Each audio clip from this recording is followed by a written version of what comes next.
From bureaus worldwide, this is FSM. Thank you, Ollie. It is October 1st, 2020, Thursday's Richie Allen Radio Show. How you doing? Are you well? It's just begun to rain. Sun showers here in Salford. It's the phone-in this afternoon, the global phone-in. I'll give you the Skype details and the telephone number to call right soon. And I look forward to speaking to you today. You are the star. Yeah, absolutely. It's the Richie Allen Show. Broadcasting live on richieallen.co.uk and multiple platforms around the world. And now, here's your host, Richie Allen. Yes, and of course, you are not the star no more than I am. The information reigns on the BBG's radio show. Right, if you want to Skype me, don't do it immediately. I'm going to have a rundown of the news. But in about 20 minutes, I will open the Skype. It is Chat with Richie. All one word, Chat with Richie on Skype. Or you can phone in the UK. It's 0161 818 2018. That is 0161 818 2018. Meaning, outside the UK, +44 161 818 2018. Yes, and I will give you them again in a few moments. Are you gagging for a bit of a chat, are you? Are you gagging for it? Good. Good for you. I'm looking forward to hearing from you. It's about time we did another phone-in. So it is. Let's go through the news then on Nuacht. On Nuacht. Here we go. More new lockdown measures. Jesus. More, if I don't know.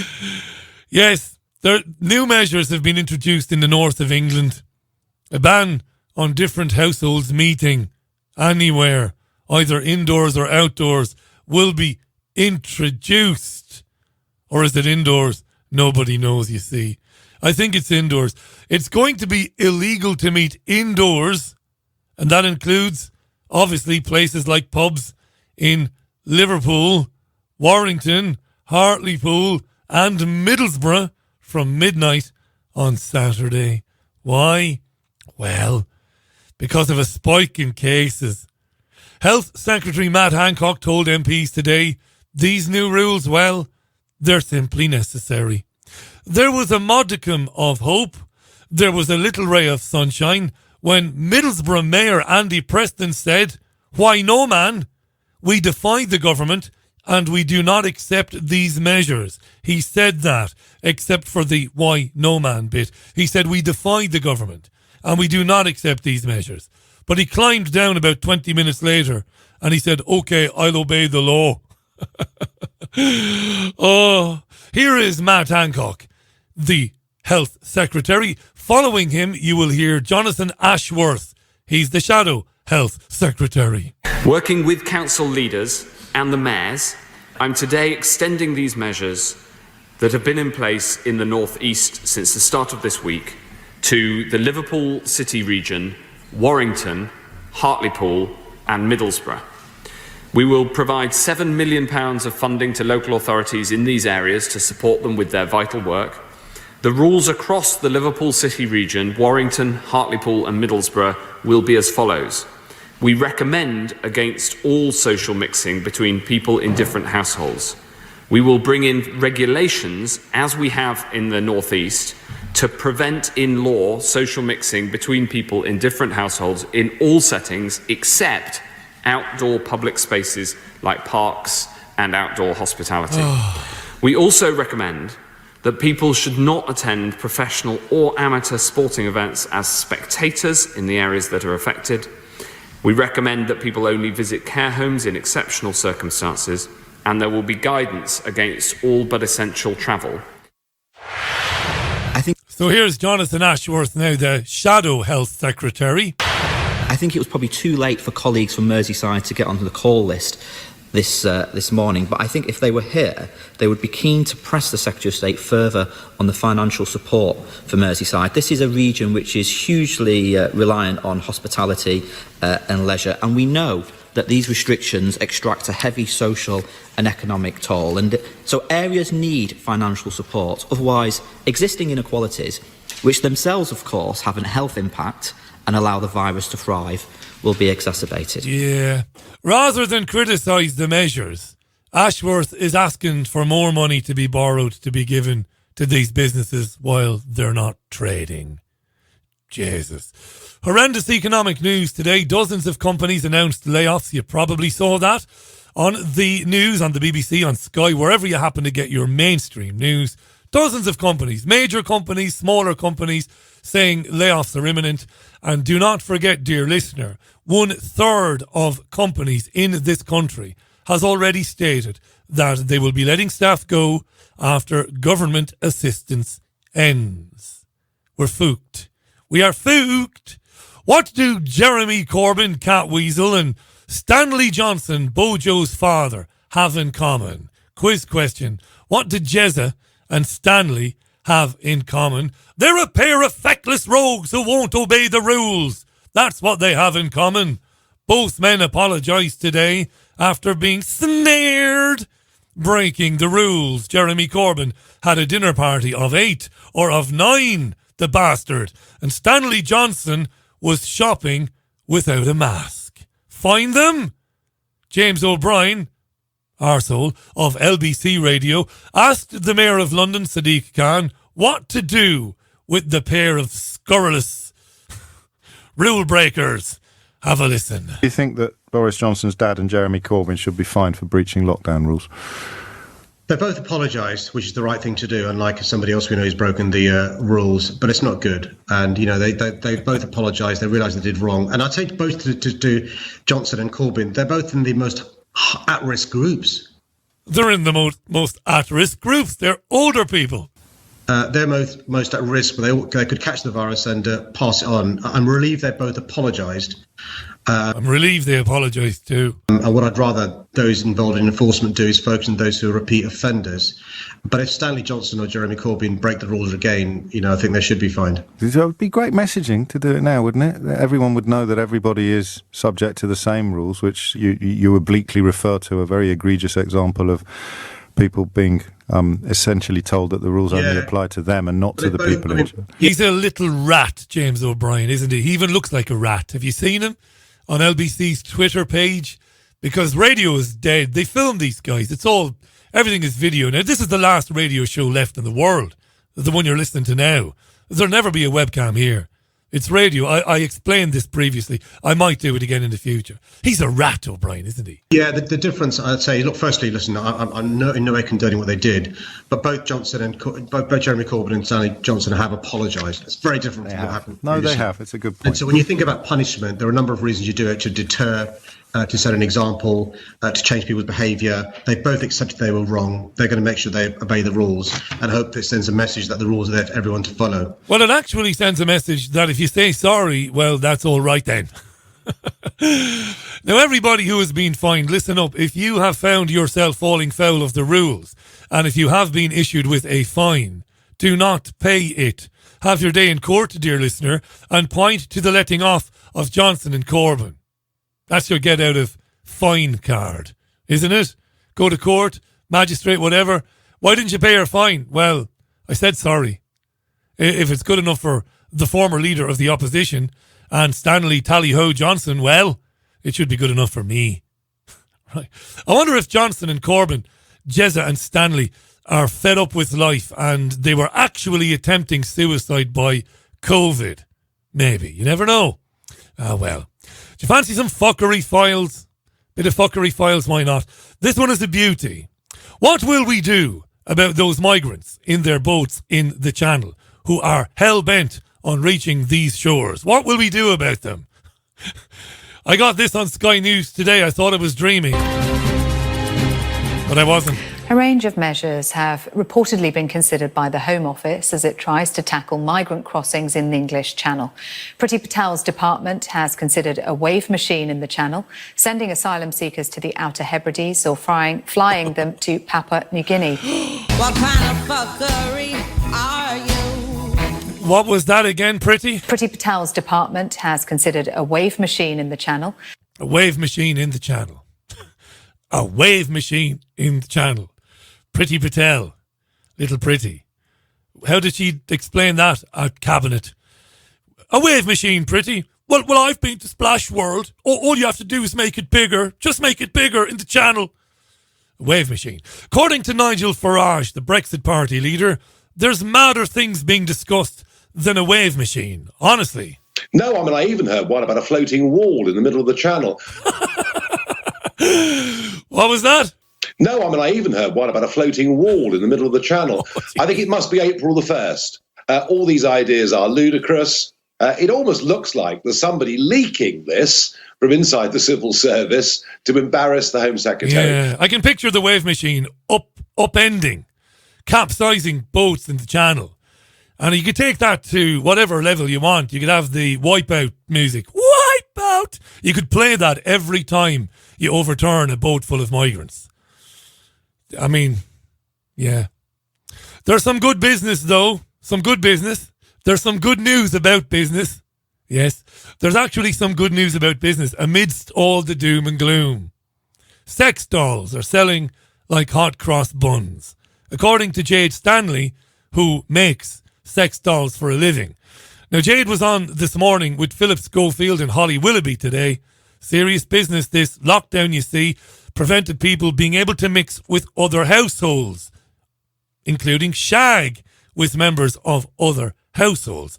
And that has left men very frustrated. And, of course, it's left men very horny. And now I'm having to yank myself off round the clock because I haven't got any proper sex with girls. You don't have to yank yourself off around the clock because sex dolls are selling like hotcakes and they are very expensive. Holly Willoughby, the co-presenter of This Morning, said to the manufacturer Jade, the doll is cold and rubbery and soulless and no substitute for human contact. Well, Jade begs to differ. Well, Holly, you're fortunate to be married and have children. There are a lot of people out there who are not as fortunate and they actually see a doll as a present.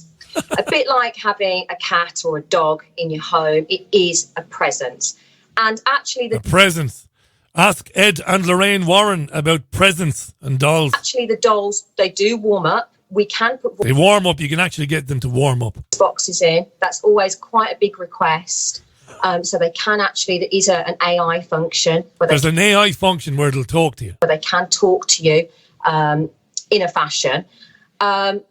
It is the fact of I have customers that buy the dolls to just sit in a chair or to actually lie in a bed. It's just having somebody there. Having somebody there. So some customers don't buy the dolls to have their merry way with the dolls. They buy them to have them sitting in the corner just to chat to or lying in the bed with them as a presence. And that does, unfortunately, take the place of a real person. Social media these days has taken away a lot of interaction and has made people very interactive online, but not so sociable outside. And that's true. And now that we can no longer be sociable outside as much, this is a really COVID-safe way. COVID-safe way. Of being able to have a physical interaction with someone. You charge about £1,300 for off the shelf. 1,300 quid for off the shelf rubber doll. But you can customise up to £8,000. What do you get for £8,000? What do you get for £8,000? Well, a reach around, at least, you'd think, right? What does Jade say? So then you basically you make the doll completely bespoke to your liking. So you would choose everything. You choose all the dimensions of the doll, any additional extras that you'd want. You'd have the hair implanted, which looks a lot better. It's a lot more aesthetically pleasing. So you just choose every aspect of that doll. You choose, you design. And you so some people have modelled them on partners that they've lost, you know, like in bereavement. Yeah. Creepy. Yeah, they have. And that again has brought a lot of comfort to people. If that's what people want to do, who are we to judge or to criticise? It brings them comfort in their time of need. And so, remind me, sorry, what's the name of the doll that sat next to you there? So this is Jessie. This is Jessie. So Jessie is one of your male dolls. He looks a bit shocked. He does. Well, he's on the telly. He's on this morning. He wasn't expecting that. You've seen an increase in male dolls as well, haven't you? I have, yeah. A really large increase in male. Fucking feminists. Increase in male dolls. There's a massive market out there for male dolls and transsexual dolls as well. Transsexual dolls. A really, really big market. And have you been approached by couples who want to incorporate a safe third person into the relationship? My God. Have couples been rocking up to the shop saying, we'd like to have a threesome, but we want to have a safe threesome, so we'll have a look through your dolls there? Yes, regularly. The safe threesome. That's actually, I'm actually in the vaudeville, in the process of setting up like a pop-up shop. I am where I live, because I often find that couples in particular, they actually want to come and view a doll before they purchase. Yeah, they want to come and view the doll. And people don't see sex dolls so negatively anymore, Jane. Yeah, I think that I'm helping to change that perception as well about sex dolls, because there is so much more to them. It's just so much more to them. I think they have had a bit of a bad press. Sex dolls are the latest identity group now to be vulnerable, that need to be protected from stigma and from oppression and from prejudice. A few years ago, or people have a perception of how they are, and I'm hoping that I'm helping to change that, because they offer so much more than just sex, and people do want to come and view them. They don't always want to remain anonymous. A lot of people do, but when you're making such a considered purchase, you would often like to come and see what it is that you're buying. Touch the doll, feel the doll. Touch the doll and feel the doll. It is 20 minutes past the hour. Welcome to the Richie Allen Radio Show. If you're just joining us, there was an issue with Spotify yesterday. I do believe yesterday's episode is now on Spotify. If you want to download it from there, better have a glass of water. Bit of a frog in my throat there. And what we're going to do now is I'm going to take a tune and then I'm going to take your calls. But I want you to listen to me carefully. I do not want your life story. Not today. I'm going to take a lot of calls today. And I've said this before and I've not engaged it. I'm going to go as briskly through the calls as I possibly can. So I want you to be on point. Tell me what you want to tell me. We'll have a little bit of a chat and then we'll move on. Now, of course, if you've got a very personal story that's important, we can do that on the regular show. I'm happy to do that anytime. But I want to get through as many calls as I can today. So let me give you the details again. The details are, the Skype name is Chat with Richie. All one word. There is no T in Richie. Chat with Richie. If you need to phone the programme because you don't do Skype, the number inside the UK is 0161 818 2018. 0161 818 2018. If you're calling from outside the UK, that is +44 161 818 2018. When I am speaking to somebody, there isn't any point in constantly ringing and ringing and ringing. Wait till I am finished with them, then ring me. I will get you on. That is a promise. We let nobody off today, and we'll always give priority to brand new callers. Nobody will not get on, if you know what I mean. Alrighty. This is Europe's most listened to independent radio show. It broadcasts live from Salford. My name is Richie Allen. How are you doing today? You are the star. You are the show today. So get in touch with me right now. Right, let's go straight to the calls then. That was Daft Punk, of course, and Get Lucky. I think we've got Ade on the Skype. Ade, I hope I'm pronouncing your name right. Welcome to the programme. How are you? I'm good, mate, Richie. Lovely to meet you, my friend. Thanks for calling in. You're first in. Where are you based today? Where are you calling from? Sydney. You're in Sydney, so it's like stupid o'clock there. So it's just as well. Absolutely. You're in early. Nice to meet you, my friend. Well, you're kicking it off. What would you like to say? Well, firstly, the name's not Ade. I've had to use this particular Skype address because despite numerous attempts of trying to get through to you over the past few weeks and that, it looks like the whatever restrictions they've got here in Australia have done everything possible to stop me.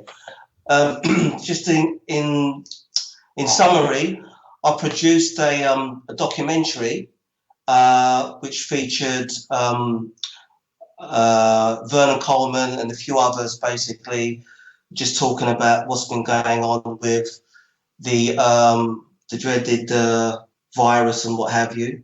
And I'll try to get in contact with you to let you know. But yeah, I set up a Twitter page in order to contact you also. But well, here you are. Here you are. So, what's the name of the documentary? I think what we'll do is we'll get you on. I'll do a pre-record with you early next week about the film. I'll do it at a time that suits you because obviously it's crazy o'clock there in Australia. So tell us the name of the film now and where people can see it, and you and I can chat about it then next week. That's a promise. What's the name of the film then? And what's your own name, by the way? Okay, so my real name is Jimothy. And the Jimothy, you film said? in question, Jimothy. So that not Timothy, but Jimothy. Jimothy, okay, legend. Okay, go ahead. And the film? Okay. And it's called Planned Illusion, all one word. It was on YouTube, but after 150,000 views, they took it down.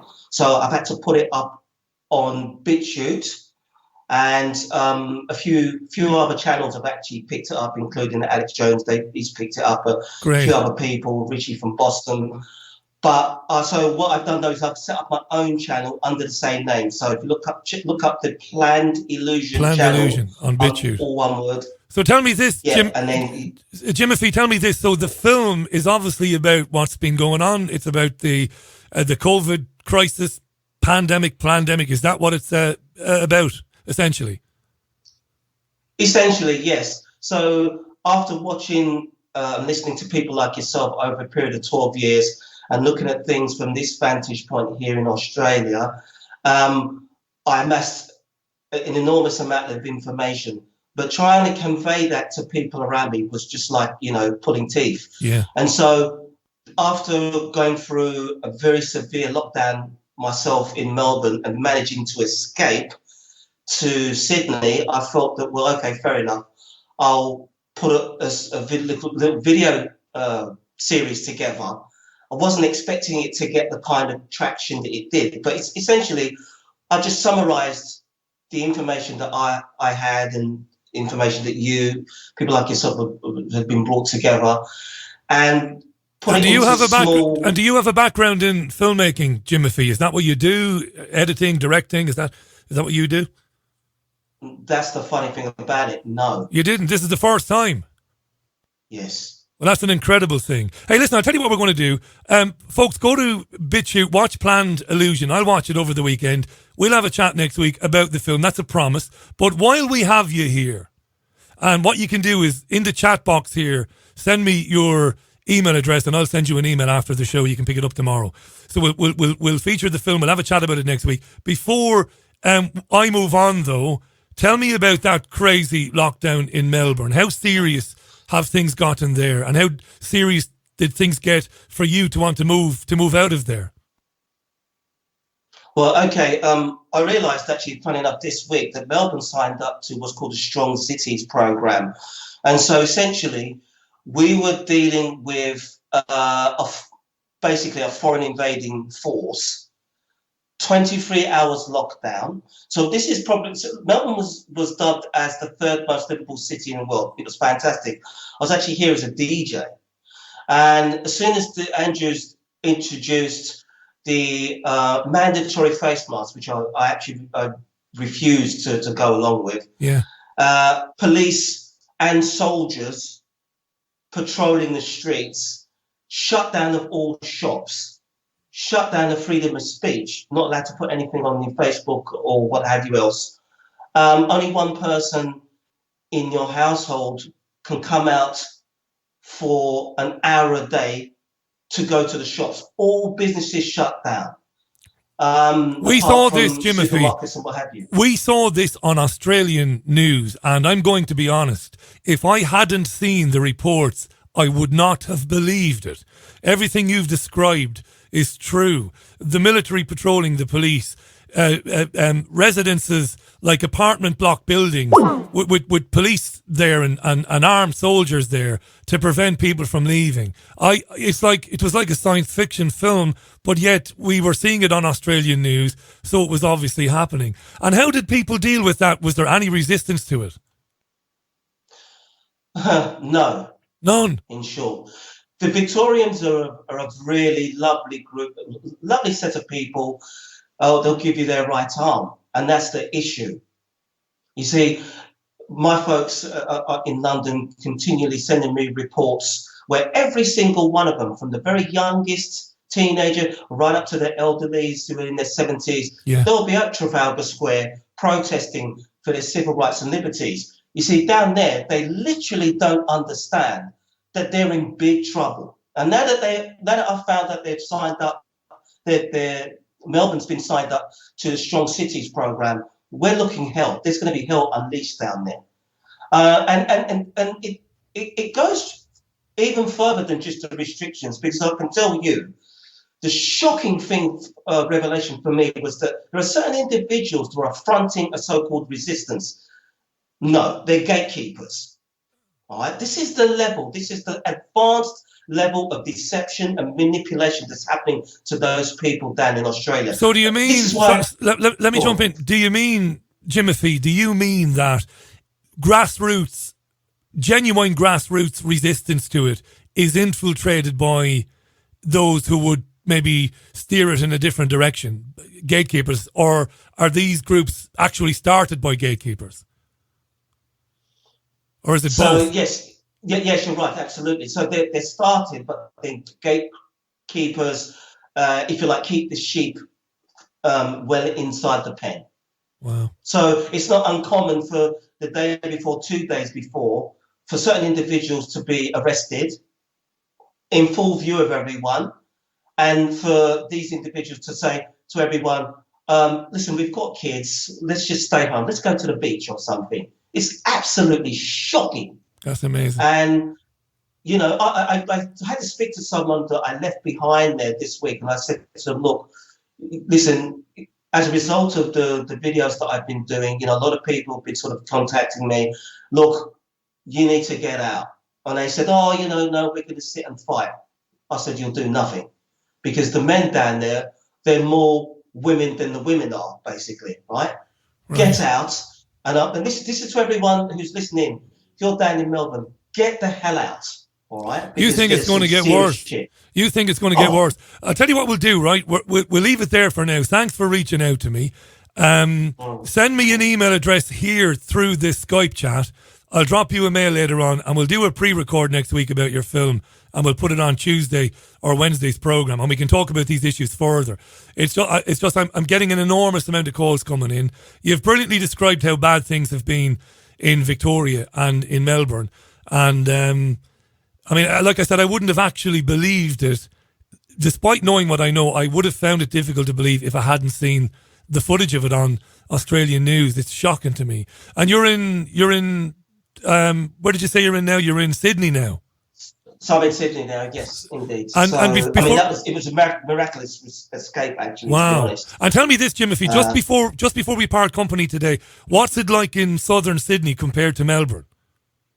It was like I describe it as like going from East Germany to West Germany.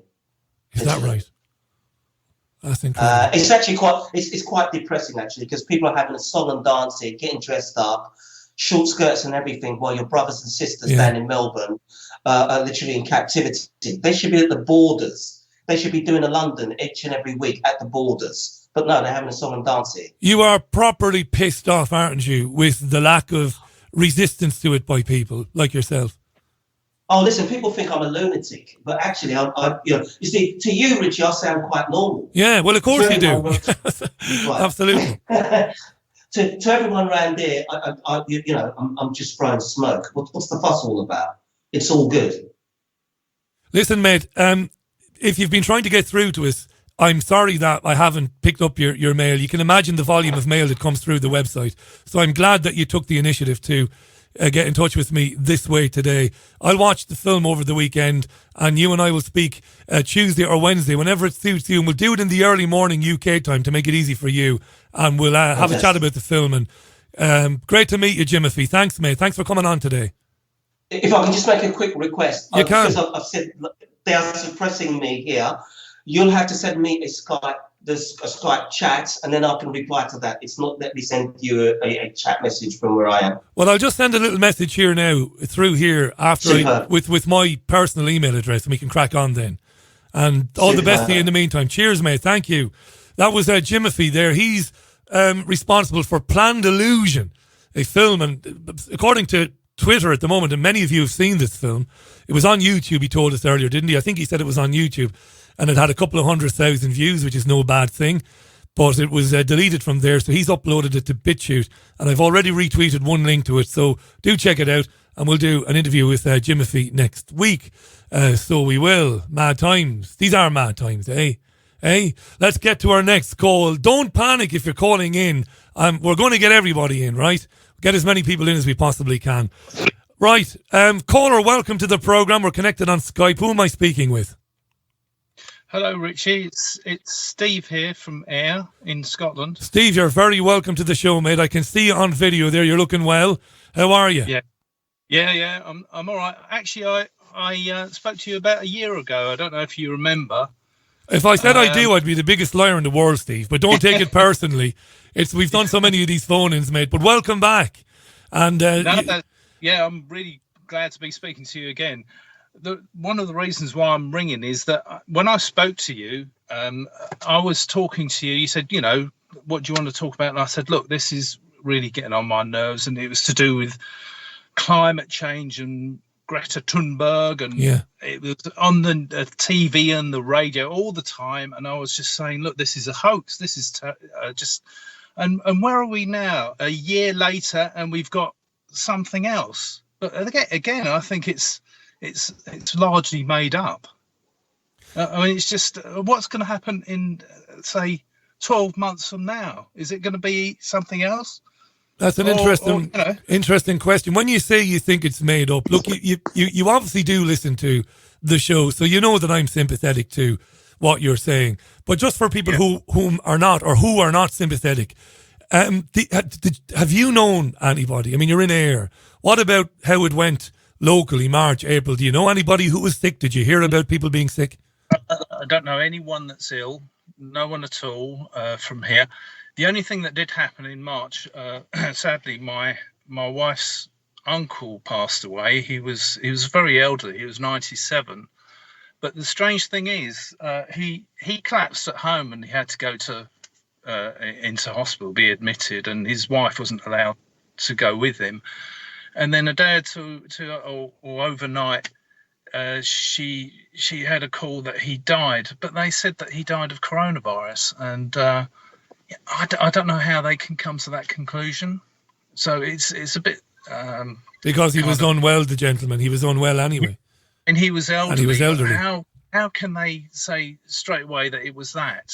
And he didn't have any kind of any symptoms beforehand. He'd collapsed, and yet we're supposed to believe that someone died of this disease. At 97, if you get very ill very suddenly, it could be heart failure, it could be renal failure, it could be a stroke, of course. But we saw some documentation, didn't we, Steve? By we, I mean those of us that read and watch the independent media. We've seen some documentation coming from various clinics and hospitals where doctors have been urged to list COVID as the cause of death if it's present, despite what else might have happened. What I can tell you is that I've had a word with a couple of nurses here. We kind of know a few people locally, and two different nurses, and they're saying the same thing, and that is that there's not really much of these cases at all in the not just this area but other areas as well. And yet we're told, aren't we, every 10 minutes, we were told again today by the health secretary that restrictions need to be imposed in Liverpool, in Warrington. And just as you're speaking to me, Steve, it's been announced that in the north of Ireland, Strabane and other places. They want to include or increase the restrictions, and they're saying it because there are case rises. The cases are on the rise. But like you, I don't know anybody who's sick. I live very close to a hospital, and I know some nurses, and they're telling me that they're not seeing people come to the hospital wards. They're not taking an influx of COVID patients. Yeah, you see, nothing adds up, does it? No. We're being told one thing on TV and radio, and in reality, or if you talk to people, talk to people in the street, they just tell you something completely different. Where's it going, I've asked Steve? people like you have. Do you know anyone that's and they don't sort of been victim, and just there's no one. I'm sure some. I mean, obviously people have died, but it's a question of what they've died of.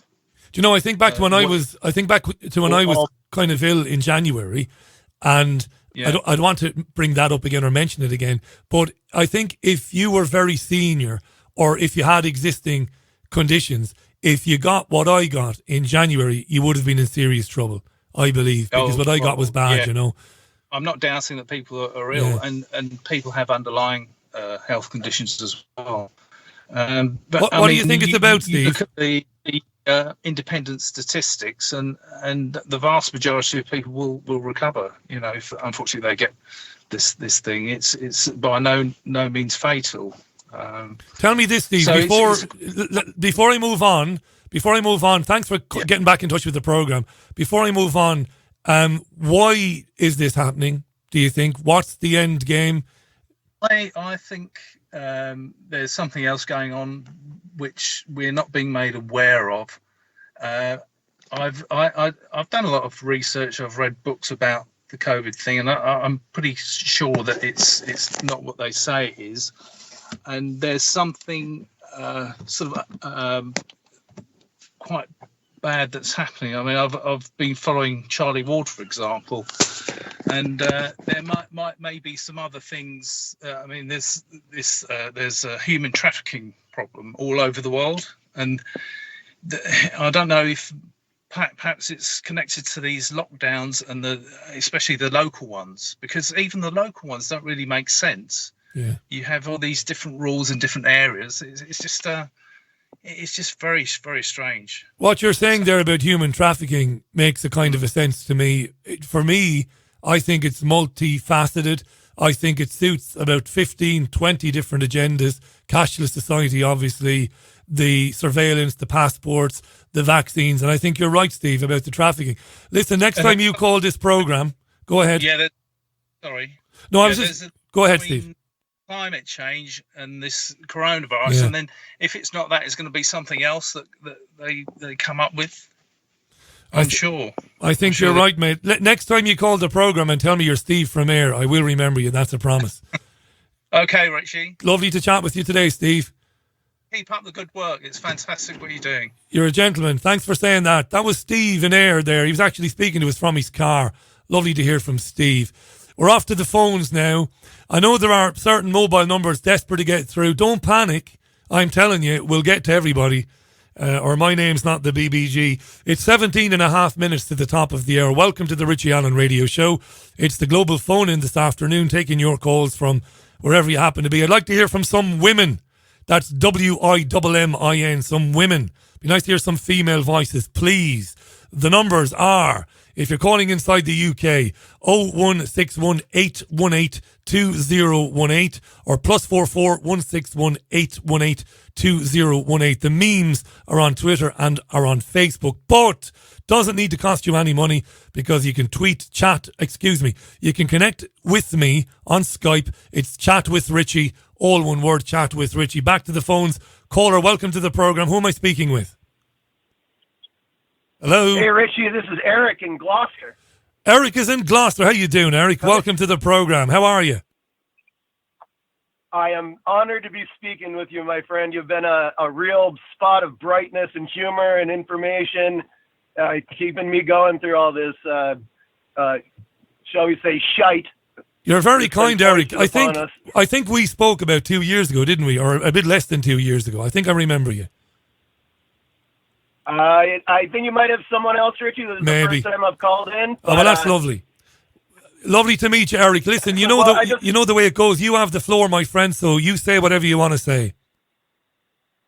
Well, it really amazes me how servile and docile so many Americans have become in this.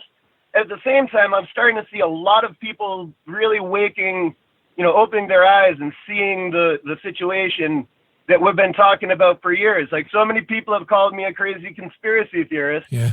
And now everything I've been talking about is showing its face.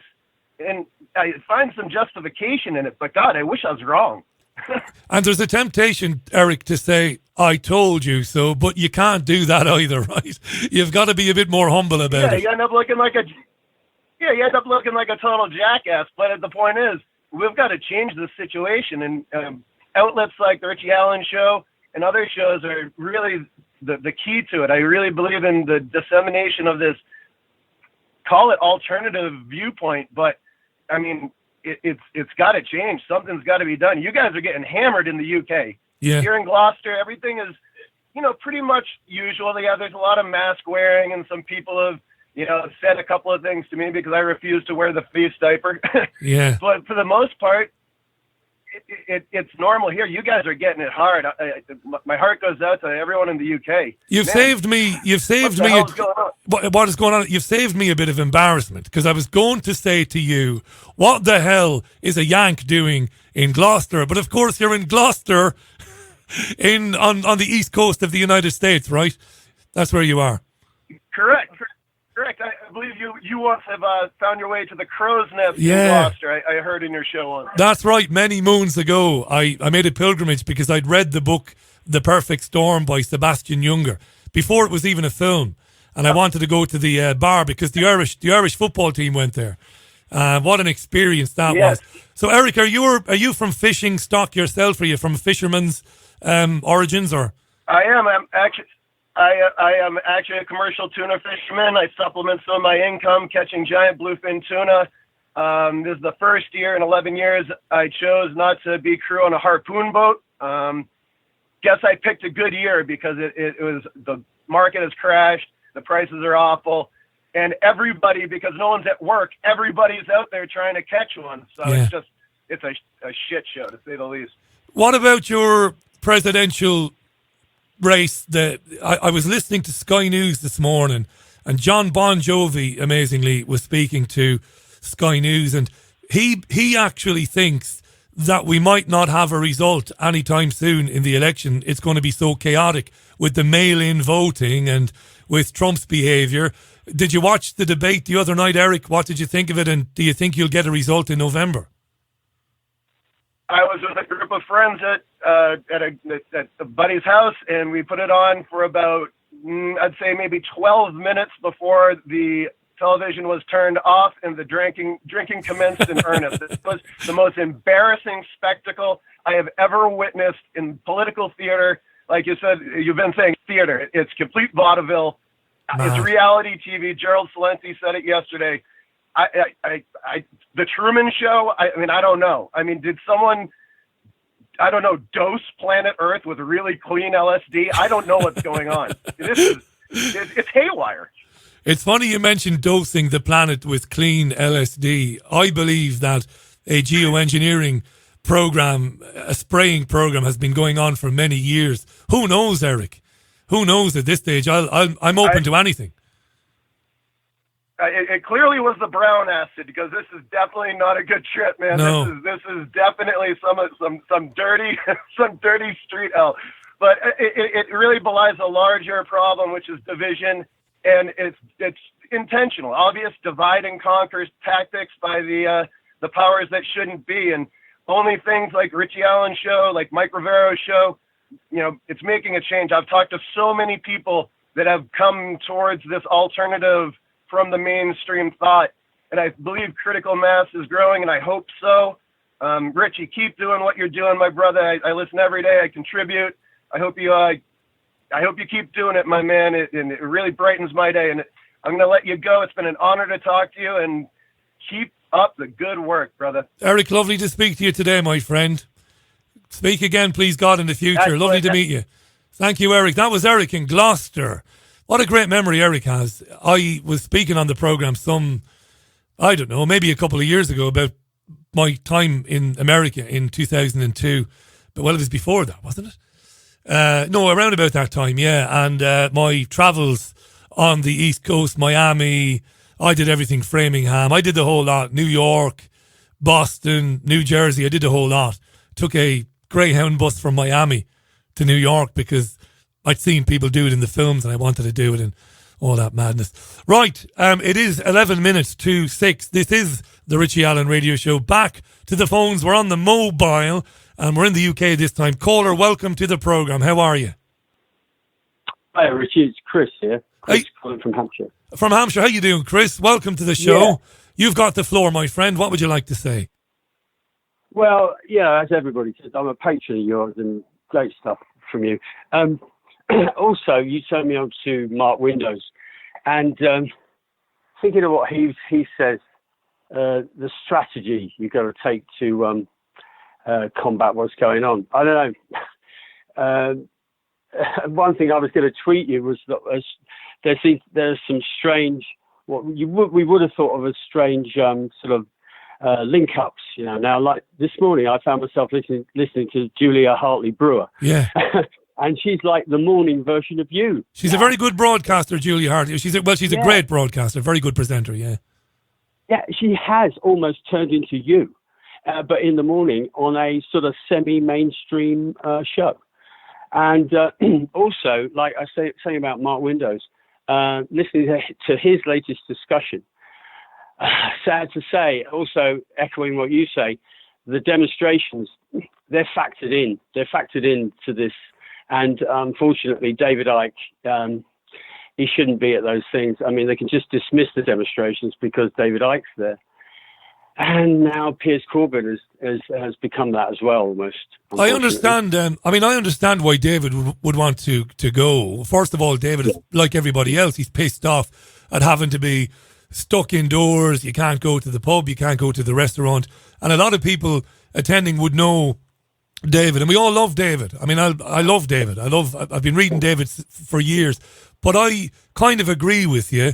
I think David might consider in the future that if these ex-mainstream or currently mainstream doctors are going to speak, it mightn't be the worst thing if David promoted it heavily, but then if he didn't show up, I don't know. But then others might say, well, Richie, it's his right to turn up and speak, Yeah. It's sad, really, isn't it? Because, you just mentioned his name, and you're trying to broach the subject. A couple of other things while I'm on, just quickly, like UK Column, really good channel, and found them through Jason Goodman with a guy called John Cullen, and they had them on as a joint thing, crunching all the numbers, like taking all the CDC numbers and the Public Health England numbers, and just, showing the facts, showing that the numbers just aren't there, that it isn't a pandemic and it isn't an epidemic. And also John Cullen picking out the fact that the flu could well be H1N1. And it could be a massive fraud. Do you know the thing about the facts? You mentioned the facts there, and there are a number of independent content creators who've been able to take the data and analyse it forensically, as you've mentioned. This is the most frustrating thing, Chris. The entire thing falls apart when you take what we would call a very cursory look at the data. If you just glimpse at it, the whole bloody thing falls apart, doesn't it? Yeah, and I tell you, the other thing I came up with the other day, I actually started to watch Pandemic, the 2018 BBC experiment, as they called it, where they gave people, I skipped through it, but it came out with, using people, it was in Hazelmere, and they gave them all like a phone app, and the thing I'm talking about? The BBC have the data set, as Mike Pompeo said, for a pandemic, and measuring it up against COVID-19, we've either had the mildest of all pandemics, that it hasn't even registered, on the scale of deaths, or as probably the case, if it is, COVID-19 has gone through the country, and we've got herd immunity already because of the way it was spread. based on the data set they came up with. Yeah.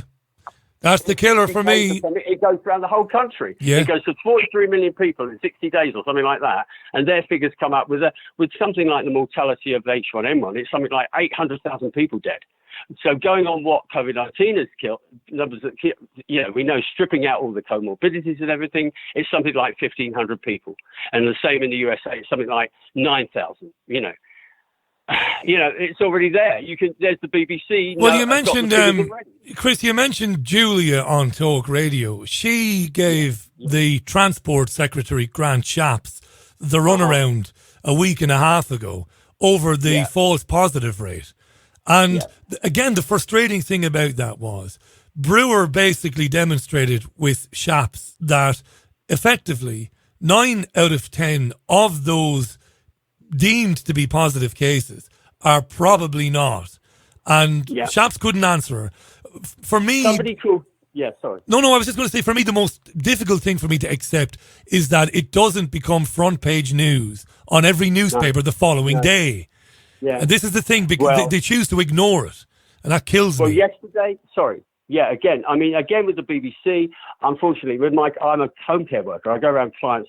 They have that on first thing in the morning. You get that dose of absolute pure propaganda from BBC. Of course breakfast. you do. Like yesterday was the perfect example. In UK Con stripped it out. It was like they had, something about Tranmere Rovers going out of business. Yeah.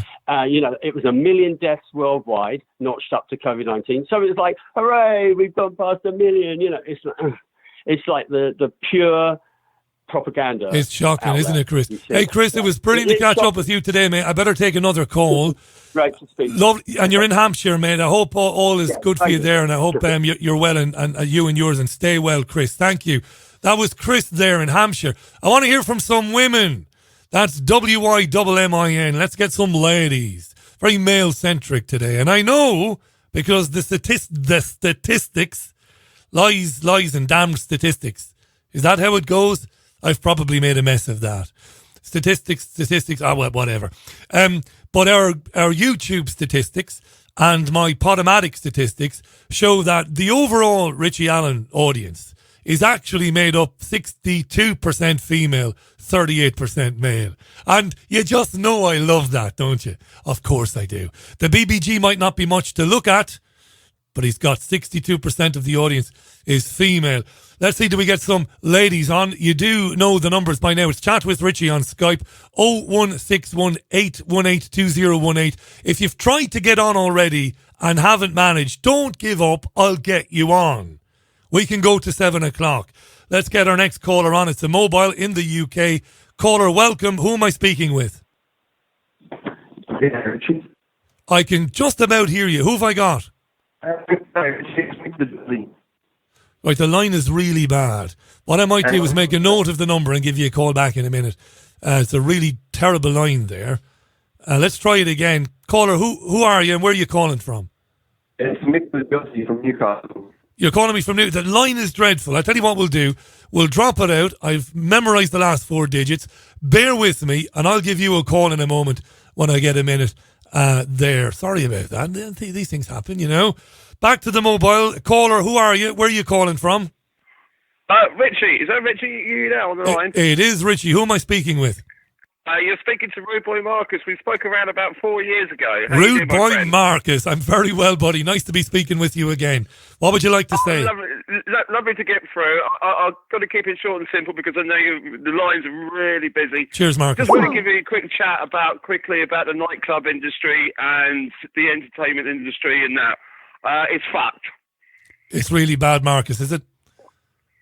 Mate, I know so many people all my friends are DJs. I'm a DJ. I haven't had any work for a year.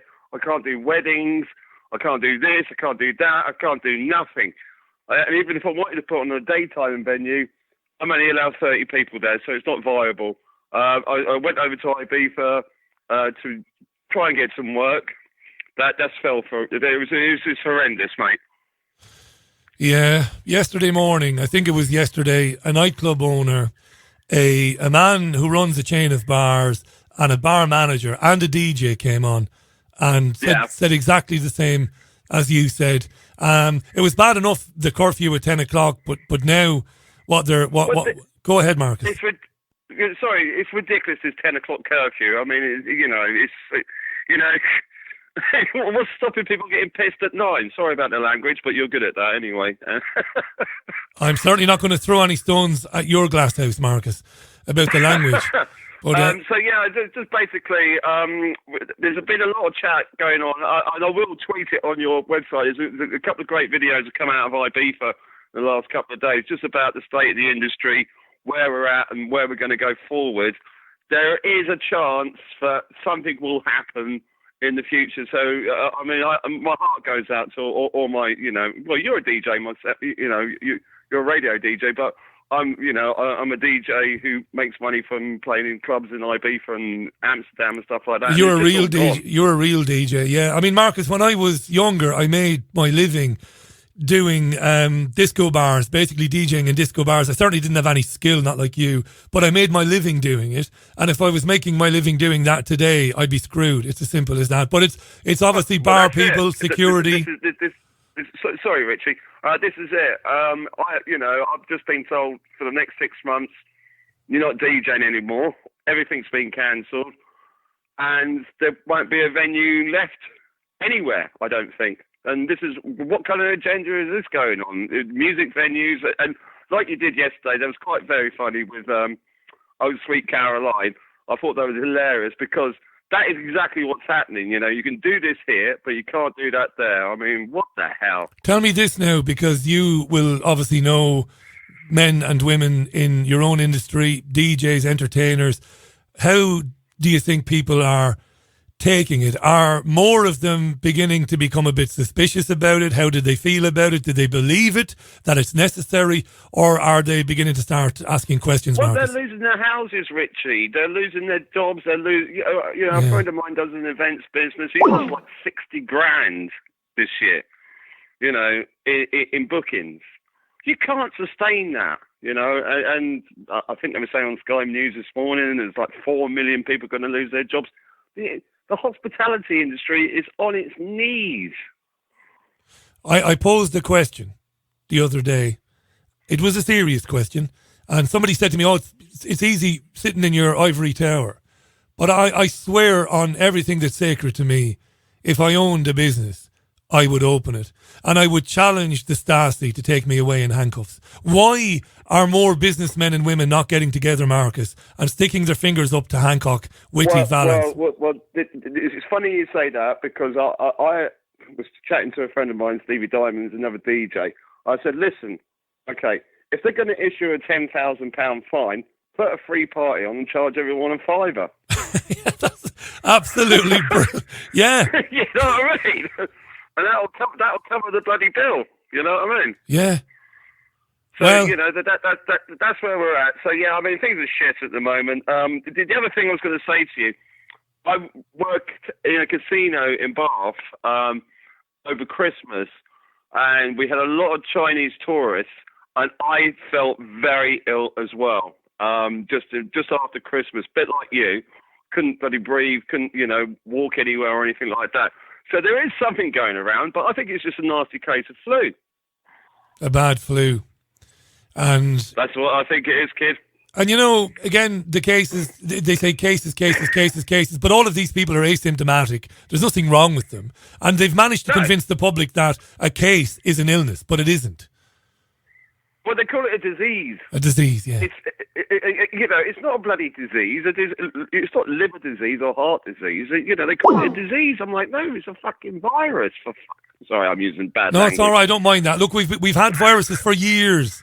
And sometimes they're very bad. The flu season of 2015 was terrible. A lot of people passed away. Yeah. And we've always tried to deal with that. And we look after our seniors. This is unprecedented. Wreck the economy. Put millions of people out of work. But Marcus, you can see the benefit to them, But before long, you'll have houses being wrapped up in massive packages sold through vulture funds or to vulture funds. God, it's a massive grab. It's a massive grab by the banks and the big companies. But there is another side to it as well. I do have a look. Obviously, I've got a finance, not DJing at the moment, so I have a cleaning job. No one's going back to offices ever again. Yeah, that's the other thing. But, you got to think about all these big places, Canary Wharf and stuff like that. They're going to be empty soon. I mean, I don't know what's coming next. I mean, you don't. It's mind Haven't a blowing, clue. No, you gave me a good answer, but you didn't answer me when I said, are people asking questions? You said they're losing their houses. You were right. And you were passionate about that. It's a sickener, that. Is that leading to any movement in terms of people thinking, well, this is not right, something is going on? Or are they too... Did you mean that they're so wrapped up in saving the house that they can't do that? Until the day... Sorry to butt in. No, go ahead. Until the day people walk around with masks on in the middle of the bloody countryside walking their dogs, no. They're not. I drive past people and I'm just like, what the... Yeah. I'm like... why have you got a mask on? You're in the middle of the bloody street. No one's around you. I mean, I don't wear a face mask. I just go in with my inhaler and just shake it and just say, yeah, piss off. The Muppets, You know what I mean? the Muppets are cycling around Salford Quays with face masks on. Absolute Muppets. Well, I heard that the police are at Manchester University stopping people coming out. This is a very interesting... See, I can't get to the bottom of this. Just to let the listeners know, Marcus is referring to the scandal of more than 1,000 students being told last weekend they had to self-isolate at Manchester University. And everybody seems to be telling a different story now. The students are saying that they were left in no doubt, that they were told that they could not leave. But now the authorities are saying, oh no, we didn't tell them that they had to stay put. And the security is saying, we didn't tell them they had to stay put. But the students are adamant that they were given a directive not to leave, that they were basically kept under house arrest. Well, otherwise they wouldn't put HMP bloody up on the windows, saying that we're prisoners. I mean, obviously they were being bloody locked in. I mean, that is just absolute, locking people up. Students. Where are we going with this? Marcus, Rude Boy Marcus, give you a proper title. Thanks for phoning in today, mate. Good to talk to you again. I hope it improves, and I hope you're back behind the deck soon. Just before I go, I'll tweet you two really, really good videos which have just been made in IB for all the main players, Fatboy Slim and everything like that are in it. Brilliant, and going through the government and COVID and what it's the effects on the nightclub industry and the hospitality industry. I'll tweet it up onto your site, and maybe we'll catch up and have a proper chat about it once you've seen that, all right? Sounds good to me, Marcus. Thanks for calling today, buddy. Godspeed. Bye for now. Have a lovely evening, okay? And good luck to the next person on the phone. Thank you very much for all, for your show. Not at all. Thanks, Marcus. That was Marcus there. Thanks to him. Tell you what I'm going to do now. There is a call coming in. I'm going to take a quick breather. I'm going to take a tune. It's a short tune. And I'm going to have a glass of water, and then I'll take the next call. If you don't mind... And as I said, if you're ringing and ringing and ringing, don't panic. I will get you on, right? I'm a man of my word. I'll get you on. Sammy Davis Jr., Candyman, the Candyman on the Richie Allen Radio Show, live from Salford. The time is 9 minutes past the hour, right? Taking your calls. Chat with Richie on Skype if you want to Skype. Most people today calling via the Dog and Bone. Back to the UK, I believe, and a mobile number. Caller, welcome to the programme. Who am I speaking with? Hello, Richie. Alan from Glasgow. Alan, welcome back. How you doing? How you doing, mate? We spoke at the beginning of all this carry on. We did speak at the beginning of all of this carry on. How do you feel now? Well, mate, I'm up in Glasgow, so it's a bit, we've got wee Jimmy Cranky giving out all the Hitler-esque rules up here, you know what I mean? So where do I start today, my friend? Have you picked up on the military exercise going on round about Scotland and the UK waters now, which is very convenient? There's a Navy exercise going on in one of your beautiful lochs, Alan, is that right? That's right, that's just down in Dumbarton, mate, just head down to Loch Lomond area. But you'll find that as you go down there, the seas are, I've heard so far are maybe 30 ships on their way around our waters, which to me is, sounding what's happening in Australia. At that caller, it was on a couple of minutes ago. And now these Navy vessels, I believe, according to BBC today, they're from 9, maybe 10 different countries. Aye. I'm only worried about the British ones. I know And that, also but what are they doing there? That's the question. Why these? And I don't know if it's true. UN vehicles shipped over to the island. Is that? Yeah, I saw I saw those videos. That's right. Right. So I don't know if that's 100%. I seen that one. But obviously, if they bring another lockdown here, that my opinion of the lockdown the last time, there wasn't a lockdown, not like anywhere else. We had movement, freedom, anywhere to go. There wasn't a thing like border patrols or stop and search and things like that. There was none of that. So I reckon lockdown's going to mean lockdown this time, mate. That's a brilliant point, Alan. And you're not the first. I think they're getting prepared. Yeah. With surrounding us by our own military. And here we go, mate. I don't have to see it, but I see in the next few months, this is what the streets are going to be like. The way the Spanish are just a wee bit there, but the Australians are kind of a hammering on it now. It's funny you mentioned Spain. By the way, just I want our listeners to respond to this.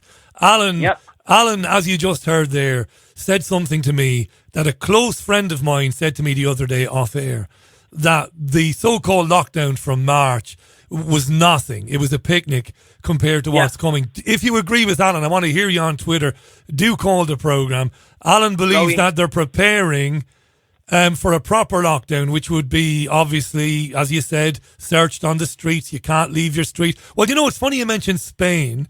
The Madrid authorities have told the Spanish government basically to piss off, that they will not be subjected to it anymore. Exactly. So are they going to kind of go at on their own mail at Barcelona Independent kind of thing, shout for themselves? Who knows, Richie? But the other one as well was this. They renewed all these coronavirus laws again yesterday. They got a bit there with it. So this is mate, whatever it is that's coming, mate, is here. We're no conspiracy theorists anymore. This is fact. Tell me this, the line has just gone a bit shaky, Alan. I was going to ask you about, again, your peers, your friends, your neighbours, any movement there. Are they starting to see through it? And if they are starting to see through it, maybe they'll mobilise. How's it going up there? Well, to be honest, the same as the previous caller, we don't know anybody or anybody knows anybody who's seemed to have caught this, who hasn't been in the frail position or in their late. Basically, I don't mean to say it like that, but people that would have probably died with the natural causes of flu, it's apart from that, no. But I've never heard of anybody having it close by, and the people just they don't believe the bullshit they're being told. To be fair, it's as simple as that, Richie. Nobody believes what they're being told. You see, again, you're touching on something very important. I believe you are right. I believe that most people now know that it's crap, but yet they still put the mask on going into the shop or getting on the bus, and this cheeses me off. If you know it's bullshit, why do you comply with it? Right now, they've been paid to sit in their arses, furlough ends, job losses by the millions, and chaos erupts. That's my vision of it. And the army are there to kick us all into shape, so to speak, my friend, but this ain't looking pretty for us all. You see that lunatic Tobias Elwood stand up in Parliament yesterday saying that he wants the military to be mobilised to help deliver the vaccine. And then he said, didn't he? And then he said that he wanted the vaccine to be mandatory for people who plan on travelling. In other words, you wouldn't be allowed to travel overseas if you didn't have the vaccine. It's a Bill Gates agenda, mate. It's the microchip to get us all vaccinated, proof of. Oh, there you go. There's like your medical details on it. You can travel. You can go A to B, or you can't because you've not complied. This is the way it's heading. It's already there. It's just been pushed now. It's that has come. It's came, and we are the subjects, my friend. We're all the test pilots for all this. Before I take another call, Alan, stay with me just for a minute. Before I take another call, how do you deal with knowing this stuff? I don't ask people enough times. How do you cope with that? Going back, right? I'll give you quick narrative on it. When I first heard all this, going back 10, 15 years, reading like the David Icke, things like that, I first thought this is all crazy. People I was trying to speak to, I was like, who do I talk to about this? Who's the ones that's want to listen? Who's going to hear me? Who thinks I'm fucking crazy? Right? Yeah. But now I'm seeing a lot of people I'm talking about friends and neighbours that one spoke to me or here. I've got people listening to you that I never thought would listen, for instance. My neighbour across the road's opened his eyes. A wee old guy in his 60s, he's listening to you now and he's giving me information. This is the way I'm talking about, Richie. People are turning around now. And that's what I like to see. I just wish the ones that's wearing all these masks and looking down at us and all that would open their eyes and ears and really see what's going on. It's just, they're the people we need. The arse pushers and these servants, they need to wake up, these chauffeurs and servants and all that. They're the ones right in there. They need to go, right, strike, we're off, take for yourself. I don't know if that's the right word, but you get where I'm coming from. I get where you're coming from. It's going to take these people to kind of a day that we're doing. They're going to, it's all one us shouting, screaming and talking and getting the messages out there. But these people have to, they have to stick with us. Simple as that. They have to stick with people power.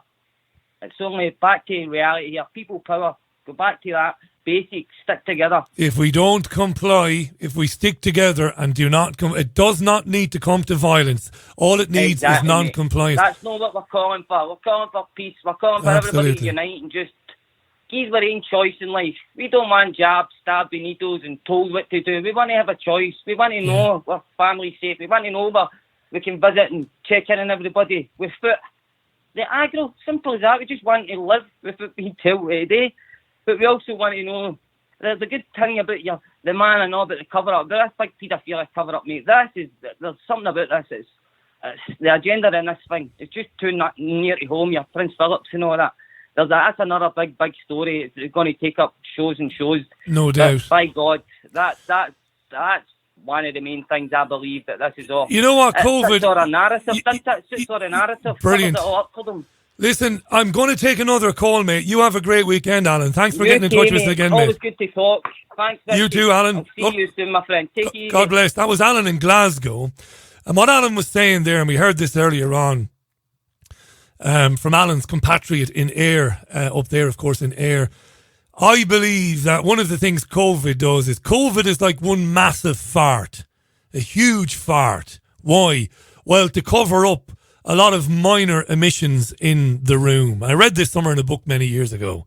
I think it was a Thomas Harris book. Lots of things going on that you want to cover up.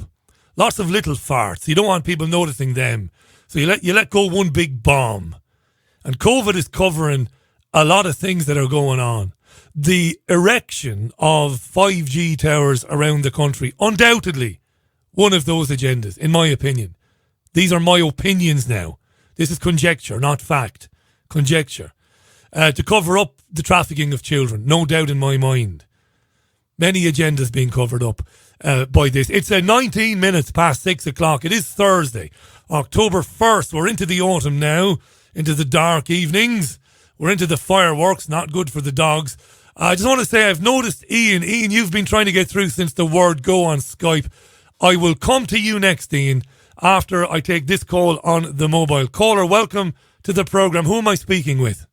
You're speaking with Scholar. How are you, Richie? Are you keeping well, man? I'm really well. Did you say Stella? Scholar. Skeller. Scholar.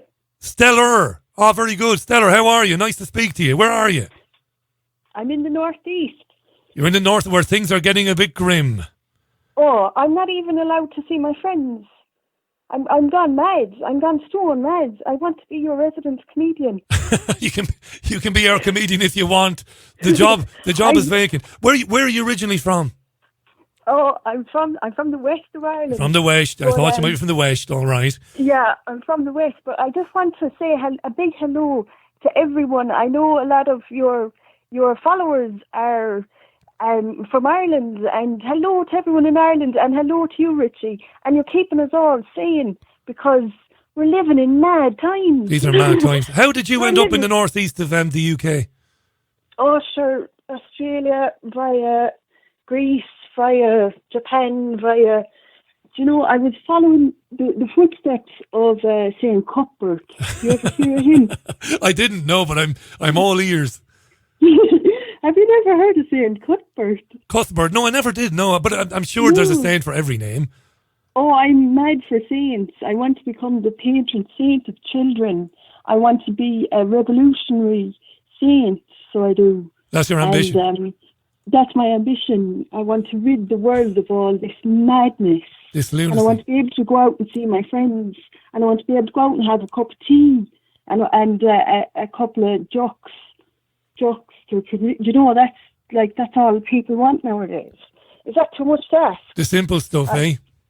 Do you know, I mean, I'll tell you something, right? And I don't mean to be going on but one of the kids said, why can't we just spring clean the world? And another friend of mine said down to me that if they're living in a normal place, and they said they've got survivor's guilt. Survival guilt. That's what they said. They said they've got survivor's guilt over all this jazz. Stellar, tell me this: did you see this coming? No, I fell for it hook, line, and sinker. To be honest. But come here, Richie, you're doing a great job, my love. I wish you all the best. It's a tough time for people, so it is. And I hope everyone's looking after themselves. And I'd give everybody a good piece of advice. Now is the time to go and plant some daffodils, so that when February comes around, we'll all have some lovely daffodils. We'll have some daffodils. Imagine that, the simple things, eh? I wonder, will it come to that? Will it come to people growing their own food again? Although in many places around the world, local authorities have made that illegal for people to grow their own food on their own land. These are mad times, aren't they? I don't know what we're going to... What's it going to be like in a year or 2 years unless people stand up to it? Well, the mental health crisis at home, as you know, the only one sticking up for anyone is Michael McNamara, and in fairness to him, there's another fella here, and I won't go down that party political line because I don't follow any of that jazz, but Michael McNamara at home is the only one speaking sense, and we want to be ruled by Michael. Clap handies for Michael. Yeah. That's all I'll say. Just if he could just take over, and the rest of them can shuffle off. So they can. A lot of them exit stage left. So tell me this. so tell me this. How has it affected you work-wise personally there in the Northeast? Are you having to work from home? Well, I don't want to get into it because it's confidential work. Fair enough. Okay. You know what I mean? Yeah. I work with people who are vulnerable, and you know, so I want to give a voice to those people and to tell them all that. Comedy needs to come back. Yeah. I haven't seen any good comedians come out at all, so I'm going to be the funny comedian. Well, you are. I wouldn't dare patronise you. I wouldn't. You're obviously funny. So tell me this: why has the UK's comedians not taken this apart? Where have they gone? We were told about people like Frankie Boyle. We were told Aisling B. Where's Aisling B? Where's Joe Brand? Where's all these people that made us laugh? Why are they not taking this to the cleaners? Good question, eh? I suppose nobody wants to be an ism or an ist or a anti-establishment or no. Like, have we? Does anyone remember laughter? Yeah. You know, like what's going on above? Like, honestly, is it just me from my little locked-up bedroom who has to entertain the world, and you, and a few more who are like, we like. There's a clampdown on comedy and information and opinion and all these kinds of things, and it's driving people mad. I'll be listening back to this and I'll be going, why are you so aggressive? But, you know, like, come on, like, go, like, what's going on? Like, honestly, I don't know if there is any comedians out there because I don't watch the television anymore. They're gone, really. Many of them have just bent the knee to this, wearing masks. You see some of them with Twitter accounts, and they've made their profile picture a picture of them wearing a mask. I like to think that in the 70s and 80s, some of the great comedians, some of the great women, some of the great men would have annihilated this, Stellar. They would have annihilated this nonsense. But not today, you know. Yeah. Well, you see, the other thing too is that we're probably look at what's happened to the economy. The gig economy gone, the arts economy gone. Even if I did, say, for example, I wanted to get into the stand-up comedian, to be a stand-up comedian, where would I even preach? I could only do it online. Yeah, where would you go now? People would take it too seriously and then dox me. That's a good point. I mean? A good point. The comedy club, just another venue nationally that's gone. Well, it's on the way out because It can't open. It can't put on gigs and performances. It certainly couldn't work around the 10 p.m. curfew. You're absolutely spot on. But you know what's shining out of you is a humour and kind of like almost like an obstinacy not to succumb to it, not to let it get you down. Yeah, I'm not letting it get me down because I do have a project ongoing that I won't try to plug on your show, but I do have a project. I'll make it in touch with you some other way. Oh no, do yeah. And it is all about giving young people hope and taking culture back and bringing all that, you know, like time now that people are allowed to laugh because we're living through such sad times. My own family member has this horrible thing. I don't even want to mention the name of it. And I'm stuck in the northeast of England. And you can't get home. And it's not about my personal circumstances. That never comes into it. I'm very lucky. So I'm whatever, you know. But everyone else I care about the health of young people, children, old people, locked up in their homes like prisoners. When did we ever lock up a nation in the history of Inton? Do you know, I spout all day. Listen, Richie, you're a doll. I hope you are very well today. I'm delighted to hear that you've got lots of female subscribers. Myself, it's nice that, isn't it? I'm chuffed to bits with that. I'm a big child. But yeah. I tell you what, Stella, listen, get in touch with me, will you, through the website and come back and speak to me. Yeah, I will. Brilliant to speak to you. Thanks for calling in. What I'll do is I'll leave a comment when the show goes up. I don't do social media, so I don't know anything. All right. So I'll have to keep an eye on YouTube then. Yeah, when this goes up later on, I look at the YouTube comments. I'll find your comment, and we'll connect that way. And God bless to all your listeners, and just tell them switch off all the fear and go back and watch a bit of Richard Pryor or Tommy Tiernan or get whoever. in there. Absolutely right. Stella, you're an angel. Thanks for coming on today. Lovely to meet you. God bless you. And God bless you everyone. Too. God bless all the people of the world and the children. Good luck. Fantastic lady calling from the northeast, but originally from the west of Ireland. That will amuse my mate John, who's from the west of Ireland. It's an accent he will have recognised. It's 28 minutes past the hour. This is the Richie Allen Radio Show. And it's a remarkable thing, this, isn't it? It's great to be able to do this. We need to do it a bit more often.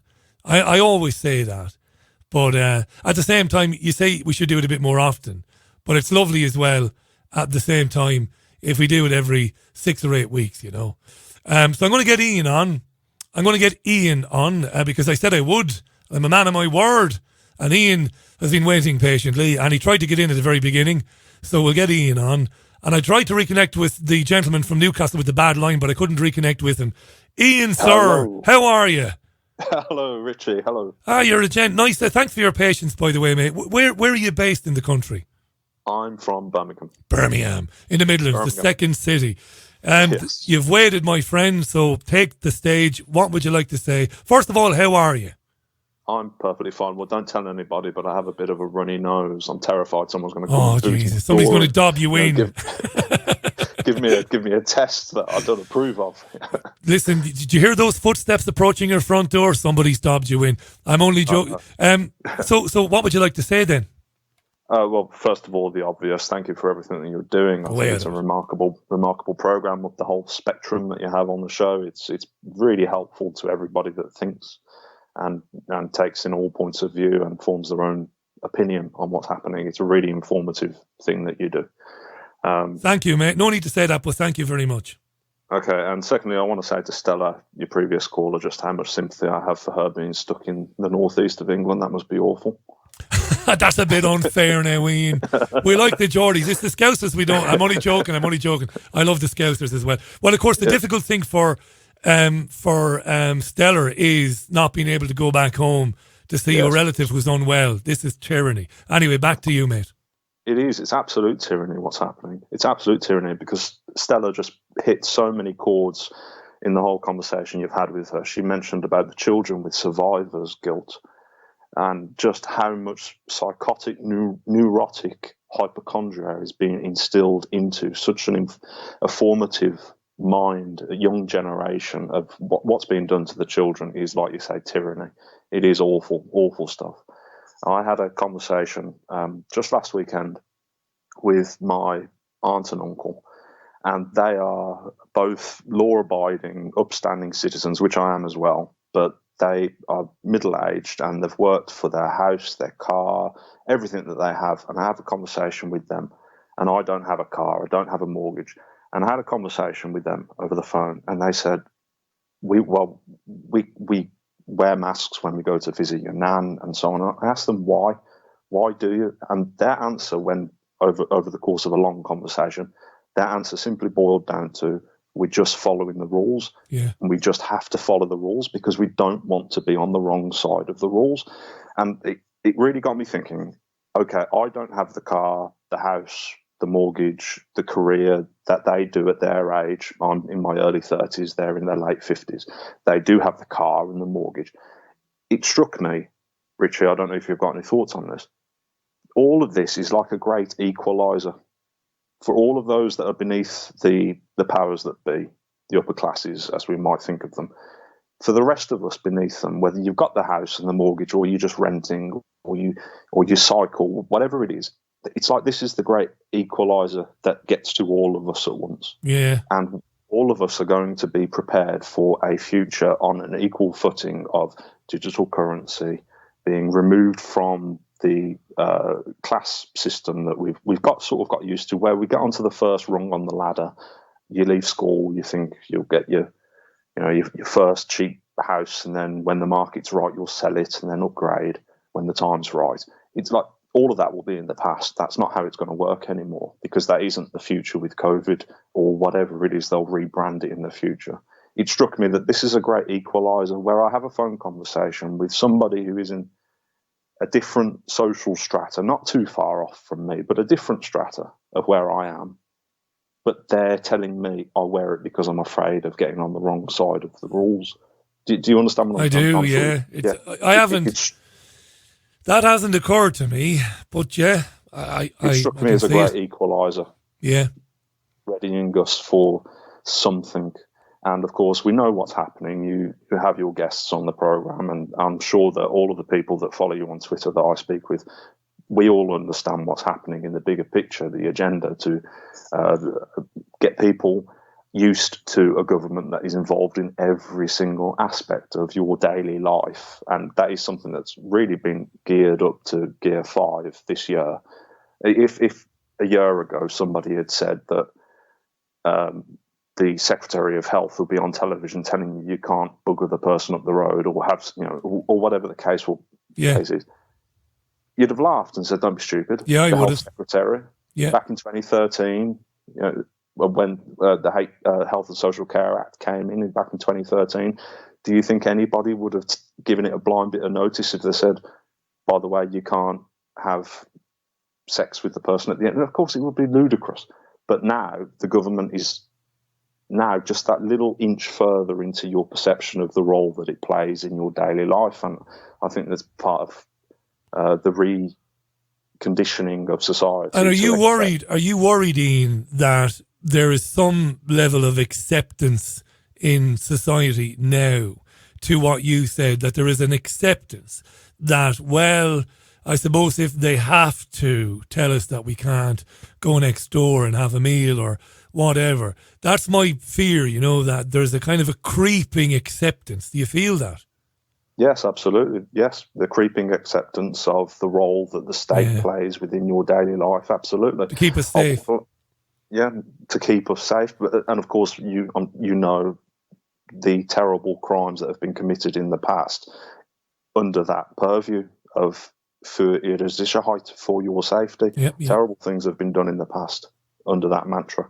But I walk up the road, walk past any random Joe Blogs on the street, and I often feel like I'm walking in a parallel universe to this person that's walking along the street with a mask on, or they're walking along with their under 10-year-old child wearing a mask. Mental. And I feel like I'm in a parallel universe to these people. Raj said to me this afternoon that he saw a tweet, because Raj looks after Twitter and Facebook when I'm not on it. I'm never on Facebook, but I am on Twitter a bit.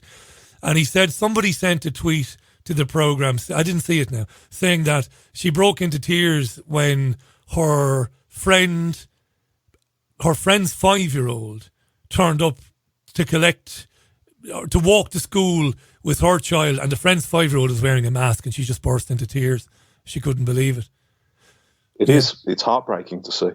I've got a very close friend who has a young child, and she sent me a photo of this young child wearing the mask. It doesn't touch children. It doesn't touch children. Jesus wept. Whatever it is, it doesn't touch children. It didn't even occur to her that it would be controversial to me. And then I responded with, "How can you do that?" And she was like, "What do you mean?" And I said, "It's ridiculous that you've got him wearing a mask." And she said, "Oh, I thought it just looked cute because there was a cat design on it." I think, come on. It looks cute. Come So, on. do you find yourself, Ian, beginning to adapt your own behaviour? And I'll give you an example of that. I was pretty down this week for nothing really. I mean, I'm generally a level-headed, generally good-humoured guy. I got a bit down on myself because I realised I was adapting my behaviour. Like, if I need to go to the supermarket now, to avoid confrontation, Ian, I'm getting there for about 5 minutes to 6 in the morning. Now, I'm an early riser anyway, and I'm not a coward, and I don't acquiesce, and I'll argue with anybody. I won't fight anybody. I'm not a thug. I'm not going to be rolling around the aisles with somebody, but I'll stand up to anybody, and I'll say my piece. But I'm finding myself now, tomorrow morning is a classic example. I'm going to get up tomorrow morning. My day off is Friday. I usually try not to do very much.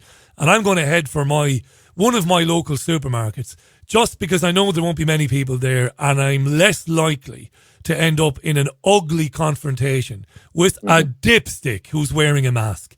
I mean, do you find yourself thinking along those lines? I will say this to you honestly.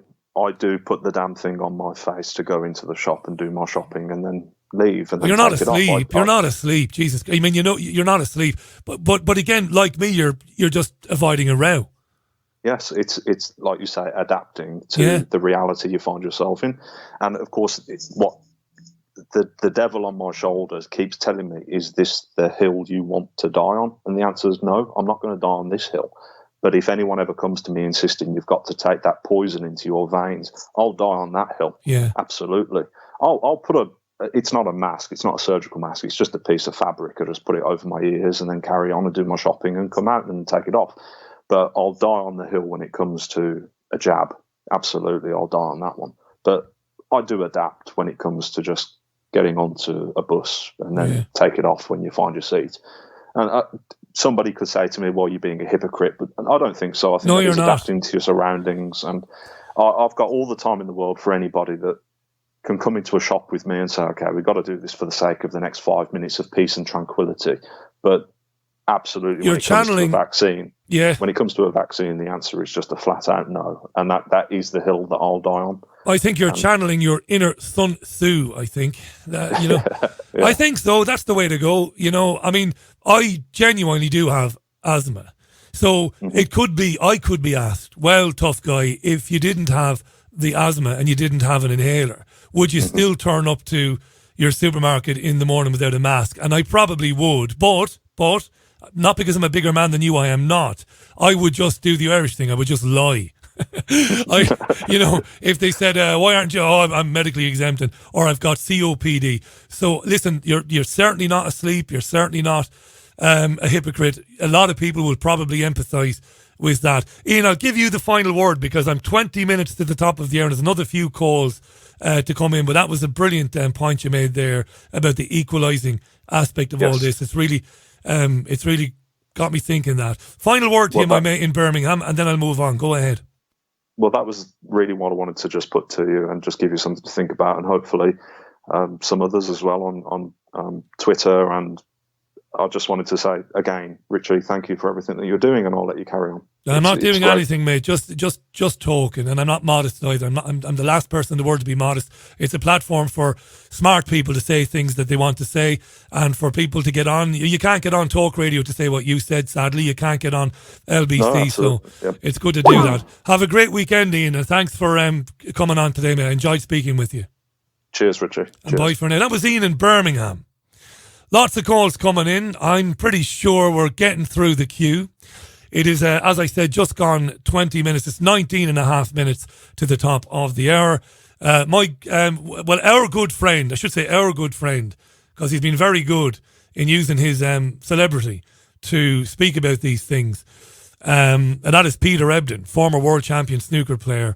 And I'm not kissing Peter's arse. I've said this about Denise Welch and about Ian Brown and Noel Gallagher and others, using your celebrity, using your name to draw attention to this farce. Peter Ebdon to me via text, he's listening to this afternoon. He says, Tobias Elwood should be the first to get the new vaccine. Let's hope they don't keep the cap on the injection like they did for the moody photo opportunity that Sadiq Khan was involved in. That's a good point, Peter. I saw some photographs that looked a bit dubious of London Mayor Sadiq Khan, a photo op where he was getting the injection. It looked like the guy was holding right up against his arm a needle, a syringe basically, with the cap still on. But that was well noticed. And as for the comedians, Peter says no comedians because they've been displaced by the fucking politicians, says Peter Ebdon. And he's got that absolutely right. Let's go back to the phones. It's mobile again. Caller, welcome to the programme. Who am I speaking with? Hi, Richie. This is Lee. I'm Lee from Leeds. Lee from Leeds. Over the Pennines. How you doing, mate? Sorry for keeping you waiting there, Lee. Welcome to the show, mate. And no problem. You know how it goes. What would you like to say? Well, I sound like a stalker because I've looked at my phone. I've called you 135 times. You have not. Today? No, I want to start with your last little item you did before the call started, which was about the sex dolls. The sex dolls, yeah. I'd like to quote a lyric from the great Frank Zappa, God rest his soul. I'd love to get his opinion on what it is now. He had a song called Miss Pinky, and the lyrics go, I've got a girl with a little rubber head. I rinse her out every night before I go to bed. That's what I was thinking while she was doing that item. And the song is called Miss Little Pinky. That's Miss Pinky. Miss Pinky. Yeah, I believe it was on tour in Belgium or somewhere in those exotic European countries that like sex dolls and things like that. So, Lee, tell me this. I'm delighted. I'm delighted you phoned in from Leeds. Are you a Leeds fan, by the way? I don't really care about football. You don't care. Back in Premier League after years. Good to have him back. A friend of mine is really happy that they've gone up, and it seems to be going well for them. So I'm really pleased. Yeah, it's and nice. I hope they do well. You know, what I mean, it's nice to have some sort of good news in this year of just devastation. Madness. Let me ask you this, Lee, and you have the floor. You have the floor. Then, when you hear human rights barristers go on the radio to talk about where you can sing live songs and where you can't, and how many people you can be singing with. And when you hear people talking about sex dolls as a good idea as we become more lonely because of COVID, do you at any point, because I do, think that there's still a chance I might just wake up that none of this is really happening? I hope I wake up every morning. You know, when you get that little few seconds every morning, yeah. It's just, the world doesn't exist, and then you realise, oh shit, we're in hell. Well, mentioning the singing thing, when that sort of started coming around, I thought of the ABBA lyric, you know, without music or without dancing or without music when dancing, what are we? Yeah. It's a soul of life. It's a soul of celebration. A soul of life. It's fundamental. Art is fundamental, and you know, freedom of expression, freedom of singing, freedom of dancing is what makes us what we are. And it is a complete tyranny that is destroying it. It was actually the music thing. You had the DJ caller that was talking earlier, and I would like to have continued with that because I play in a band on the weekend with my wife. My wife's a singer in the local band, and we're quite popular. And we used to fill pubs out singing our sort of rock covers and stuff like that. Wow! And And, you know, it's just a bit of fun, a bit of entertainment. It's our sort of weekend job. And obviously, it's devastated. The music industry is devastated at a massive level and a low level. And I've said right from the beginning, excuse me, I'm croaking up and getting a bit nervous now. No, you've nothing to be nervous about, Lee. You're talking to a friend, mate, so you've nothing to be nervous. I'm absolutely gripped. So you and your wife, rock band, popular. I love this. I love live music in pubs, and it's gone. Yeah, but I said right from the beginning, back in March, actually when Bojo announced the lockdown, we were supposed to play a gig on that Friday when the pubs were ordered to close at 12 o'clock. And my wife bottled it. And I said, no, we should do it. And she said, no, it's not the responsible thing to do. And I wish I'd have dug my heels in and said, let's do the gig. Yeah. But I must admit, I was a little bit scared as well myself. But it would have been a corker of a gig. And over that sort of weekend, I was talking. I said, it's going to go digital. All this is going to go digital. It's going to be like a tiered digital gig that you're going to get. So the music fans are going to get offered to say Coldplay, for instance, to go watch Coldplay. I'm not a fan of Coldplay, to be fair, but they're a big band. And so you might get 50 quid. You get 2 camera views, so you can switch between 2 camera views. But 80 quid, you might be able to get 4 camera views. So if you're a drummer, for instance, you like watching the drums, you could watch the drum cam. For 200 quid, you might get all the things, and maybe for an extra 500 quid, you get a Skype chat with the band afterwards, 10 minutes. And for a grand, you might get Chris Martin's underpants cam or something. Yeah. You know, because of people just being paid all their, or 80% of their salary throughout this, they've just automatically, easily got into the digital way of things, watching Netflix, watching whatever they like, and all the while not paying any attention to the decimated entertainment industry, which is, we work hard, we all work hard, and we want entertaining when we're not working. And those, I'm going to swear, those bastards that should be all swinging by their ankles, along with Tony Blair, you quite often say that, should be swinging by their ankles, Tony Blair swinging by his ankles and getting regular pissed on or kicked in by the Muslim families that have been, Yeah. It's wicked, Lee. It's wicked, this. This is wicked. And what you just described there is very plausible. Alison McDowell, researcher, speaking about this to me last night, imagined a future where we would be in a room, but we would have the suit and the helmet, maybe like the Spielberg film Ready Player One. And yes, we might be able to be there in virtual reality at the Coldplay gig or the Madonna gig. I think you're bang on. I think you're absolutely right to imagine that scenario. How terribly rotten. How rotten that is. Yeah, and all the while, it's just in regular daily life, you've been forced apart from your friends and colleagues that you see in the street. I mean, sort of midway through the this lockdown bollocks again, I'm queuing in Costco in Leeds, going into that. God, I hated going into Costco at better times, but I'm going to buy bog roll because it's cheap and you can buy.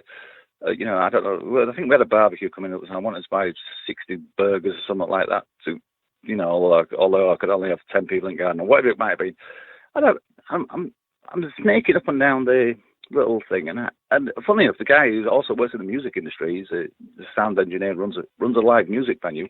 I say to him, "Hey, Joy," puts my hand out, he automatically shakes his hand, but I could not help but see him twitching and his fingers. It's like I've just given him the plague. So if you approach somebody, and I'm not particularly a tactile person, but since I've been, since the government have told me I'm allowed to touch anybody or hug anybody, I've hugged everybody that would allow me to hug them. I've been looking a bit of a freaky maniac. Anybody I said, "Hey, let me hug you," just to carry on that normal human interaction that we always enjoyed. You see the value of it now. What you're saying echoes what the Irish journalist John Waters said to me on the show a few weeks ago. And when he said it to me, I didn't notice it before then, but now I do. Now I notice people skipping to the far right or the far left of the footpath just to get as far away from you as they can. And I think, wow. I mean, I go running most days down, if anybody is ever driving in that area. I'm down Regent Road, near Manchester, between Manchester and Salford most mornings.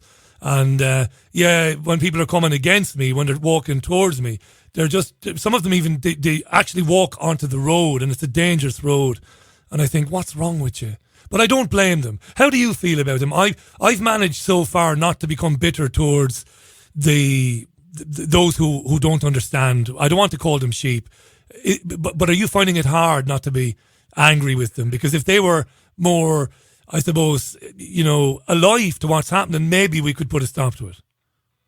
Well, you see that they've had the wool pulled over the eyes, haven't they, really? Because I saw society change back in March within the space of a day. In that I work for myself. I'm a jobbing joiner, and that's what I do Monday to Friday and on a weekend. What the derogatory term is, a weekend warrior musician. But I call myself a semi-pro musician because that's what I do on a weekend. But Monday to Friday, I'm a jobbing joiner. I have a van, and I have to take it in for the service to the garage. I went into I drove the van to the garage. It's 5 minutes walk from my house. Drove in, packed it up, walked into the office. Here's my keys. Okay, mate. All right, I'll see you in a bit. Tell me when the van's ready. 6 hours later, they rings me up. Van's ready. Okay, sound. I'll be on my way.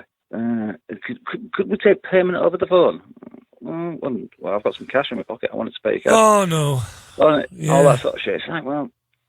Straight away. Well, so I pay... This is back in March. So, actually, the first week of lockdown, which I should have been in Lanzarote, but that were all cancelled. But it's another story. Yeah. So I had to walk back up to the garage. Walks in. It's got a full glass door. I walks into the door and bashes my head on the door. They locked the bloody door. And... might as well put my keys and my receipt on a stick and pass it to me. That was within the space of 6 hours. 6 hours. So it took 6 hours for the world to change, basically. Yeah. And I'm independent. I work for myself. I've worked all the way through this, and I've seen people, because I do sort of general property maintenance and stuff like that. I've seen people open the door and say, "Yeah, come on, mate. Yeah, it's fine."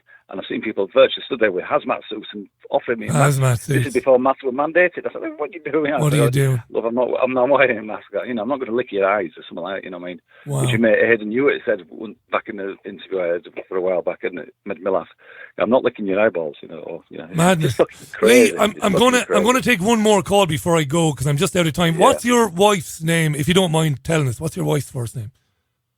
My wife's name's Lou. Lou. Yeah, I hope to God, mate, that a time will come where I'll be able to pop up there and see yourself and Lou on stage playing your music. I really do.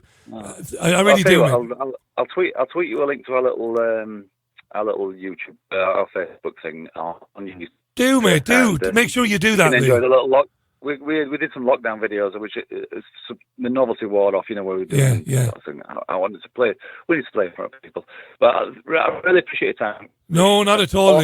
Awesome show. Thank you very much. I don't want to take up too much of my. No, it was lovely talking to you, mate. It was time well spent. I'm going to fire some Quidditch over to you because I really appreciate your time. Cheers, Lee, and all the best to Lou as well. Lee and Lou, who staples on the live music scene in Leeds, playing gigs pretty much every weekend, as he was telling us there. All, of course, came to an end back in March. And then he described that lunacy of having his car worked on the day that it all began. And within a few hours, all of a sudden you can't use cash. We're a bit nervous about that. And all of a sudden we'll pass your keys to your car and your paperwork through a window, presumably. We don't want to touch you and all this nonsense. Crazy stuff, huh? Crazy stuff. I'm going to try and reconnect with my friend in Newcastle. We got disconnected a bit earlier. I'm going to try him now. I hope we can get him on. We were trying to speak to him earlier, or he was trying to speak to us, and his line was very bad, and I said I'd call him back. I tried him once, but it didn't go through. I'm hoping it's the right number. Am I live to Newcastle? Hello? I'm hoping I'm live to Newcastle. Can you hear me? Oh, it's not working. Can you believe that? Sod's law. Hello? Are you there? Hello. Is this my friend in Newcastle? This is your Australian friend in Newcastle. Ah, there you are. Thank God I got you on after the line was bad earlier on. Well, look, we've got 3 minutes. What's your name, by the way? I think the line is really bad. Can you hear me? And what's your name? It's Mick.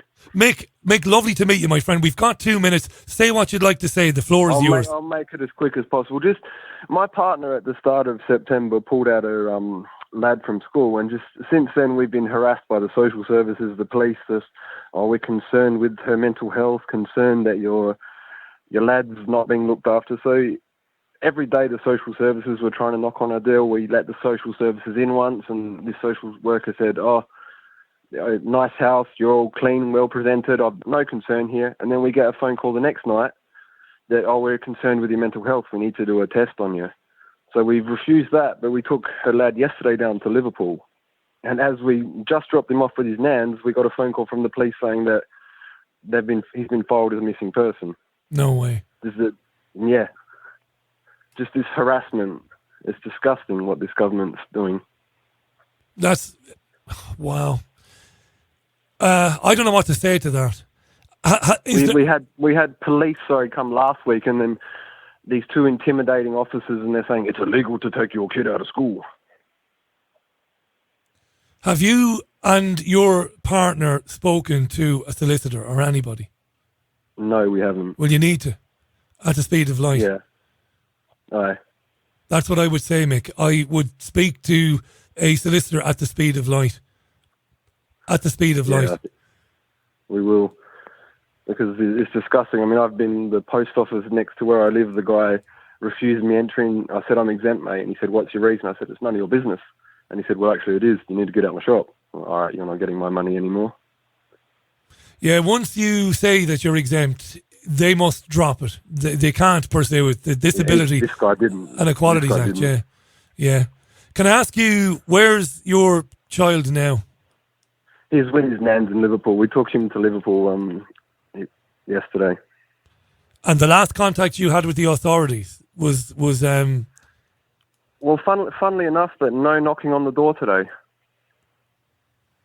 Like I said to my partner, they're trying to get your son. Because he went to a special needs school in Newcastle, and as you probably know, they get lots of money for that. And when this first started, I said, the school's not happy with you taking him out. I think, how much money have they lost? Yeah. But just this level of harassment and gaslighting my partner, saying, you're fine, and then we're concerned with your mental well-being, we need to do an assessment on you. What I would say here, Mick, is I have to be very, very careful what I say because I'm not an expert. I've heard from people, many men and women over the years on this subject. All I would say to you and your partner is to speak to somebody, to speak to a solicitor. I would do that fairly quickly. The last thing they said to you was, what was the last thing the police said to you and your partner? The police officer said, this is quite strange for me to be making this phone call, but the social services have reported my partner's son as a missing person. And I said, no, he's not a missing person. We're just taking him to his nan. My partner even actually rang the police and was like saying that the social services are harassing her, and all they told her was to just file a complaint to them. Right. I would take it. I wouldn't panic, Mick, first and foremost. Again, I'm very mindful of the fact that I'm not an expert here. I wouldn't panic, but at the same time, I would be looking into it legally. And speaking to somebody who knows far more about it than you do or I do. That's what I would do. Definitely. And maybe have a conversation with the school. I don't know. Yeah. The thing that took the cake, the social worker that we invited in the house, she had a mask on, and I said to her, excuse me, are you feeling discomforted wearing that? And she said, yes. And I said, well, according to the government's own website, you're exempt. You don't need to wear it, yeah. Yeah, and so she took it off in her house. And your partner's from the UK? Yeah, she's from Liverpool. She's from Liverpool, yeah. Family in there. What do the grandparents think? Your in-laws? She thinks it's ridiculous what the government are doing, and that Boris Johnson's just fanning about. It's like you said on your shows, look at the conflict of interest with Valence and all these shares in GSK. £600,000 worth of shares in the company. That's absolutely Golden massive conflict of interest. golden handshake and all of that. A golden goodbye. Mick, I tell you what, mate. Oh, Jesus, I don't know what to do here now. It's a strange one, this. Because it might not be anything, as serious as maybe you might think. But you also need to kind of keep your eyes open, I've been reassuring my partner, as I said, they're not getting in the house. Like, constantly, we would ignore them and they'd post a letter through. I said, I wonder what would have happened if we hadn't answered the door. Because what was funny, actually, they came to the door and I said to my partner, do you want to speak to these Muppets? And she said, not really. Yeah. Kane spoke and said, there's nothing wrong with me. You've had everyone out every day this week. They've seen my child. Why are you still here? You're harassing us. And then she pushed them off the front doorstep, and one of them had a mask on, so I couldn't really see her reaction. Yeah. But the guy's reaction was priceless. It was like they're not used to being told no. I wouldn't want to sound the least bit critical of you now, Mick, so don't take this as critical. It isn't. It's a question. I'm pretty confrontational, so I'd be a hypocrite to criticise anybody who is. But going forward, do you not think it might be worth considering just to be a bit more moderate in what you might say to them if they come around again? Do you know what I'm getting at? I know it's a pain in the arse, and I know it's an affront. Of course it's an affront. It is. And I'd be, again, friends of mine now might listen to this and think, you big hypocrite, Richie. But maybe just play a bit of ball, maybe. You know what I'm saying, Mick? Yeah, I do. But that's why we invited the social services in to see, look, there's nothing, no issue. It's just that this harassment was getting ridiculous. That's why we took him to his nan's till this blows over. But funnily enough, no social services knocking today, so they can't have been that concerned about my partner's well-being. Yeah, good. And hopefully this will be something of nothing and it will go away. I mean, the child is looked after, the child is loved, you've got a nice home, you've got the in-laws down the road. Yeah, let's hope so. But yeah, look, it's a story we've heard many times over the years on this programme when they come knocking and people get into difficulties, and sometimes it can end very badly. But like I said, I wouldn't want to worry you by saying it might end badly. But you're awake anyway, you're wide awake to it, so. Yeah, we were playing ball as much as we deemed necessary till it was like, no, this is beyond the joke now, you are harassing us. Yeah. Well, making the complaint is not a bad thing, at least raising the issue with the local police to say, look, we're law-abiding, nice people with a nice child. We don't expect to be confronted on a daily basis by social workers. The child is fine, so maybe that's a good thing to do. Maybe I think you might have done a good thing there, and follow that up. Maybe, Mick. You are well within your rights to follow that up with the police to say, how you doing? It's Mick again. Did you follow up our complaint, and what did you find? What answer did you get from the social services? That might not be a bad thing. Aye. Strange. Thank you, Rich. And thank you very much for your voice. Not at all. And connecting us all. We really appreciate what you're doing. More people need to speak up. As this is something I wrote to my daughter a long time ago. I said, you are a beautiful soul. You have a voice. Use it. Use it. Box clever with these people. Stand firm and don't panic. And as I said, follow up with the police.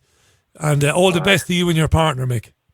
And you too, Richie. Thank you very much, and God bless. Not at all, mate. Bye for now. Bye, Mick. That was Mick in Newcastle. He got through earlier on, but the line was terrible.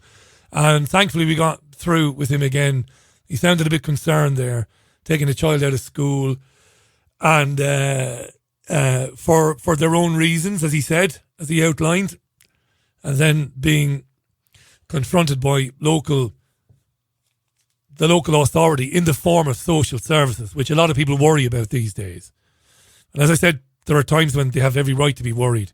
I hope that resolves itself very quickly for Mick and his family, his missus and his son and the in-laws.